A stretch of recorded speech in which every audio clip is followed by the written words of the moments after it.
आज हम बात करेंगे कंप्यूटर के उस कमाल के सफ़र की।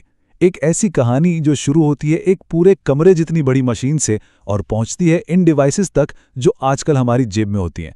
तो चलें देखते हैं कि ये सब कैसे मुमकिन हुआ। जरा स्क्रीन पर यह नंबर देखें, 30 टन। नहीं, ये किसी ट्रक या टैंक का वजन नहीं है। ये वजन था दुनिया के पहले इलेक्ट्रॉनिक कंप्यूटर्स में से एक का। जी हाँ, 30 टन। सोचें जरा, टेक्नोलॉजी ने शुरुआत कहां से की थी? और बात सिर्फ वजन की नहीं थी।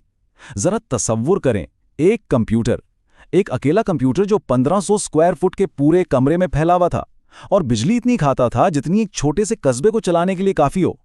ये थी शुरुआत, और यहीं से सब कुछ छोटा करने की दौड़ शुरू हुई। तो इस पूरे सफर को समझने के लिए हम इसे 5 नस्लों में तकसीम करते हैं। पहली नस्ल 40 और 50 की दहाई में, फिर दूसरी, तीसरी, चौथी और आखिर में 5वीं नस्ल जो आज का दौर है और आने वाला कल भी।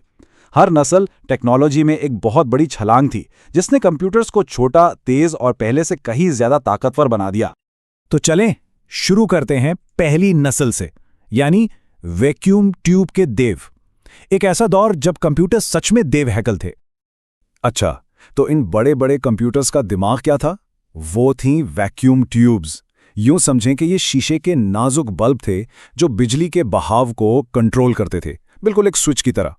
यही वो चीज थी जो इन मशीनों को हिसाब किताब करने के काबिल बनाती थी। लेकिन इनकी कुछ बड़ी खामियां थीं। एक तो ये कि ये मशीनें बहुत बड़ी थीं, दूसरा ये वैक्यूम ट्यूब्स बहुत जल्दी जल जाती थी, जिसका मतलब है कि ये कंप्यूटर्स बिल्कुल भी काबिल एतबार नहीं थे और गर्मी इतनी पैदा करते थे कि इन्हें ठंडा रखने के लिए बहुत बड़े कूलिंग सिस्टम की जरूरत पड़ती थी। और हाँ, बिजली तो ये पीते थे, मिसाल के तौर पे ENIAC और UNIVAC जैसे कंप्यूटर्स। ये बात बिल्कुल सही है कि ये सिर्फ मशीनें नहीं थीं, ये हिसाब के तामीराती देव थे। ये सिर्फ कोई डिवाइस नहीं थी, बल्कि ये एक पूरी बिल्डिंग की तरह थे जो सिर्फ हिसाब किताब के लिए बनी थी। और फिर एक ऐसी चीज आई जिसने सारा खेल ही बदल दिया। तो चलें अब बात करते हैं दूसरी नस्ल की और ट्रांजिस्टर इनकलाब की। वैक्यूम ट्यूब की सारी मुश्किलात का हल था ट्रांजिस्टर।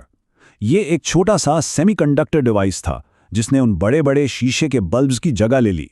ये छोटा था, ज्यादा काबिल एतबार था, बिजली बहुत कम इस्तेमाल करता था और गर्मी भी ना होने के बराबर पैदा करता था। सच में ये एक इनकलाबी कदम था। तो फर्क कितना बड़ा था जरा देखें। जहां पहली नस्ल के कंप्यूटर पूरा कमरा घेर लेते थे, वहीं दूसरी नस्ल के कंप्यूटर एक अलमारी में समा जाते। रफ्तार हजारों ऑपरेशंस फी सेकंड से लाखों ऑपरेशंस फी सेकंड तक पहुंच गई और बिजली का इस्तेमाल तो बहुत ही कम हो गया। ये वो वक्त था जब कंप्यूटर्स ने लेबोरेटरी से निकलकर बड़े दफातर तक का सफर शुरू किया। लेकिन ये कहानी सिर्फ हार्डवेयर की नहीं थी। इसी दौर में प्रोग्रामिंग भी आसान होने लगी। कोबॉल और फोर्ट्रैन जैसी हाई लेवल प्रोग्रामिंग जबानें सामने आईं, जिससे प्रोग्रामर्स के लिए इन मशीनों को हिदायत देना पहले से कहीं ज्यादा आसान हो गया। अच्छा, तो अब कहानी और भी दिलचस्प होने वाली है। अब हम तीसरी और चौथी नस्ल की तरफ बढ़ रहे हैं। यहां मरकजी ख्याल एक ही था, हर चीज को मजीद छोटा करना, एक चिप पर लाना। तो ये हुआ कैसे? देखें, दूसरी नस्ल में हमारे पास थे अकेले ट्रांजिस्टर्स। फिर किसी ने सोचा क्यों ना सैकड़ों ट्रांजिस्टर्स को एक छोटी सी सिलिकॉन चिप पर प्रिंट कर दिया जाए, और इससे बना इंटीग्रेटेड सर्किट या IC। और फिर अगला कदम, क्यों ना पूरे कंप्यूटर का दिमाग यानी CPU एक ही चिप पर डाल दिया जाए, और इससे वजूद में आया माइक्रो प्रोसेसर। तो तीसरी नस्ल का हीरो था इंटीग्रेटेड सर्किट। इस एक छोटी सी चिप पर बहुत से ट्रांजिस्टर्स थे। इसकी वजह से कंप्यूटर्स की रफ्तार और कारकर्दगी में जबरदस्त इजाफा हुआ और वो इतने सस्ते हो गए कि छोटे कारोबार भी उन्हें खरीदने लगे। और फिर आई चौथी नस्ल, और इसके साथ आया माइक्रो प्रोसेसर। ये एक गेम चेंजर था।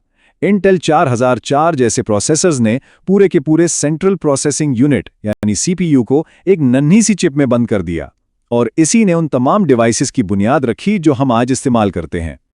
तो जरा इस फर्क को देखें। सिर्फ 30 साल के अंदर हम कहां से कहां पहुंच गए। पहली नस्ल में हजारों वैक्यूम ट्यूब्स से चलने वाली एक कमरे जितनी बड़ी मशीन, और चौथी नस्ल में एक ही माइक्रो प्रोसेसर से चलने वाला कंप्यूटर जो एक डेस्क पर रखा जा सकता था। लागत लाखों डॉलर से कम होकर हजारों डॉलर पर आ गई और रफ्तार हजारों गुना बढ़ गई। ये वाकई हैरानकुन है। और यही वो लम्हा था जिसने सब कुछ बदल दिया। माइक्रो प्रोसेसर ने ही पर्सनल कंप्यूटर यानी PC को एक हकीकत बनाया। इसी की वजह से एप्पल और IBM जैसी कंपनियां ऐसे कंप्यूटर्स बना सकीं जो हमारे घरों और दफातर तक पहुंचे। पर्सनल कंप्यूटर का दौर यहीं से शुरू हुआ। तो ये तो हुई माजी की बात। अब आते हैं हाल और मुस्तकबिल की तरफ। आगे क्या है? 5वीं नस्ल और उसके बाद क्या होगा? देखिए, 5वीं नस्ल सिर्फ कंप्यूटर को मजीद तेज करने का नाम नहीं है। इसका मकसद कंप्यूटिंग के पूरे तसव्वुर को बदलना है। इसमें आर्टिफिशियल इंटेलिजेंस यानी मसनूई ज़हानत, पैरेलल प्रोसेसिंग यानी एक साथ कई काम करने की सलाहियत और क्वांटम कंप्यूटेशन जैसी मुस्तकबिल की टेक्नोलॉजीज शामिल हैं। तो बुनियादी फ़र्क क्या है? अब मकसद सिर्फ हिसाब किताब करना नहीं रहा। अब मकसद ऐसी मशीनें बनाना है जो खुद सीख सकें, सोच सकें और हमारी दुनिया के साथ इंटरैक्ट कर सकें।